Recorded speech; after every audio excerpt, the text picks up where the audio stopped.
ఆంధ్రప్రదేశ్ రాజకీయాల్లో పేర్ని నాని, పట్టాభి మధ్య మాటల యుద్ధం ఒక సుదీర్ఘమైన అధ్యయనం. ఈ పోరు కేవలం రెండు పార్టీల మధ్య సిద్ధాంతం వైరుధ్యాలను మాత్రమే కాక నాయకుల వ్యక్తిగత వైఖరిలో ఉన్న పదును కూడా బహిర్గతం చేసింది.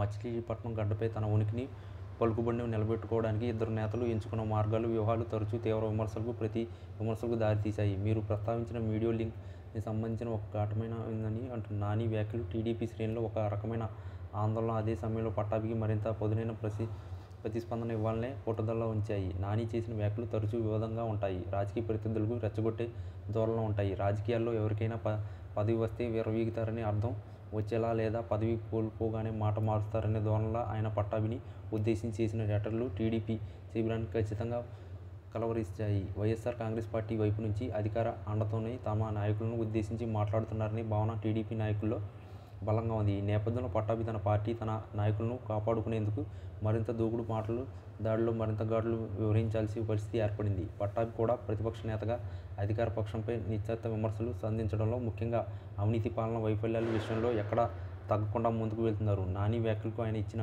ప్రతిస్పందన కేవలం వ్యక్తిగత విమర్శలు పరిమితం కాకుండా ప్రభుత్వ వైఖరిని, అధికార పార్టీ నేతలు అహంకారాన్ని ప్రశ్నించేలా ఉంది. ఈ ఇద్దరు నేతల మధ్య జరిగే మాటల యుద్ధం కేవలం వారి వ్యక్తిగత కక్ష సాధింపుగా చూడలేం. ఇది కృష్ణా జిల్లా రాజకీయాలపై, ముఖ్యంగా మచిలీపట్నం నియోజకవర్గంపై వారి పట్టు ఎంత బలంగా ఉందో సూచించే ఒక రాజకీయ అగ్ని పరీక్షగా భావించవచ్చు. ఇటీవల తీవ్రమైన వ్యాఖ్యలకు రాజకీయ వాతావరణాన్ని మరింత వేడెక్కిస్తాయి. పేర్ని నాని ఈ ప్రెస్ మీట్లోనే లేక అంతర్గత సమావేశంలో పట్టాభిని ఉద్దేశించి పౌరుషం పదజాలం వాడినప్పుడు దానికి ప్రతిగా పట్టాభి దమ్ముంటే తమ నేరుగా వచ్చి మాట్లాడాలని, చేతకాకపోతే ఇలా దుష్ప్రచారాలు ఆపాలని సవాల్ విసిరినట్లు కూడా వార్తలు వచ్చాయి. రాజకీయ నాయకులు వ్యక్తిగత విమర్శలకు దిగడం వల్ల ప్రజా సమస్యలు పక్కకు పోతాయనే విమర్శలు కూడా ఈ సందర్భంగా తెరపైకి వచ్చాయి. అయితే ఈ మాటల పోరు యుద్ధం ఇద్దరు నేతలను తమ పార్టీ వర్గాల్లో ఫాలోయింగ్లను గుర్తించుకుని పెంచడానికి ఉపయోగపడుతుంది అనలో సందేహం లేదు. రాష్ట్ర రాజకీయాల గురించి పట్టాభి, పేర్ని నాని మధ్య ఘర్షణ మరొక కీలక అంశంగా మారే అవకాశం ఉంది. ఈ మొత్తం వ్యవహారంలో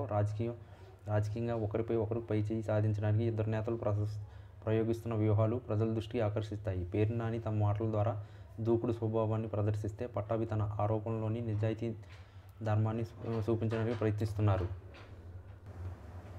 ఈ రాజకీయ పోరాటంలో తుది విజయం ఎవరిదైనా కావచ్చు. కానీ ఇద్దరు తెలుగు రాజకీయాల్లో తమ స్థానాన్ని మరింత సుస్థిరం చేసుకునే ప్రయత్నంలో ఉన్నారు. ఈ వైరం భవిష్యత్తులో కొనసాగే అవకాశం కనిపిస్తుంది.